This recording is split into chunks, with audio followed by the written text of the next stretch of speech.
Can Yaman y Demet Özdemir. Ya sabemos por qué él le ha bloqueado la entrevista, y os digo que el salseo es gordo. Esto no es un rumor más, esto viene de muy adentro, de gente que sabe lo que dice. Olvídense de lo que han leído por ahí, porque la verdad es mucho más jugosa. A ver, ¿recordáis que Demet iba a dar una entrevista súper importante, una de esas donde se abre en canal y cuenta su vida y su carrera? Pues de repente, zas, cancelada. Y todos preguntándose, ¿por qué? ¿Qué ha pasado? Pues aquí viene el meollo. Lo que yo creo que está pasando, y esto no me lo ha dicho un pajarito, sino fuentes bastante fiables, es que Can Yaman no quería que Demet hablara de algunas cosas. Cosas que a él le afectan directamente, claro.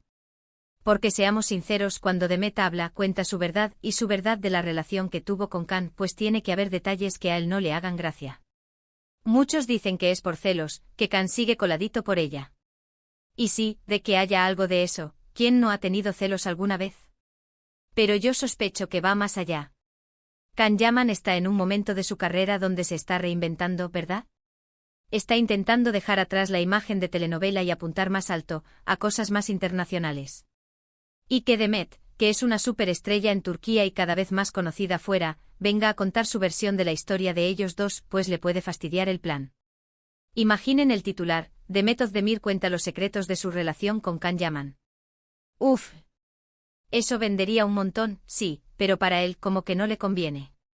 Podría salir a la luz algo que él no quiere que se sepa, o que le haga quedar mal.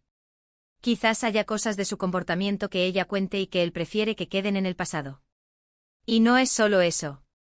Can Yaman se ha esforzado mucho por construir una imagen de chico misterioso, de conquistador, pero también de profesional serio.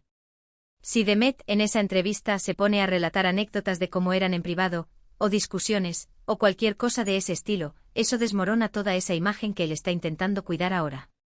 Para ser honestos, a veces la realidad es mucho menos glamurosa de lo que se ve en las series, ¿no creen? Y él sabe que esa entrevista iba a ser un bombazo. Así que mi teoría es esta: Can Yaman, sabiendo que esa entrevista iba a ser un éxito y que Demet diría cosas que podían ser problemáticas para su reputación actual, hizo lo que hizo. Bloqueó la entrevista no por celos románticos puros, sino por una estrategia de marketing y de imagen. Quería controlar la narrativa. Quería evitar que su ex hablara de su pasado juntos en un momento clave para él. Es como decir, no vas a hablar de mí, o al menos no vas a contar tu versión en público. Y luego está el detalle: ¿quién le avisó a él? Porque no creo que se haya enterado por casualidad. Alguien debió decirle, oye, que Demet va a hablar de esto y de esto otro. Y él, sin pensarlo dos veces, acción. Ahora, la pregunta del millón para vosotros: ¿creéis que Can Yaman actuó de forma egoísta, o fue una jugada maestra para proteger su carrera?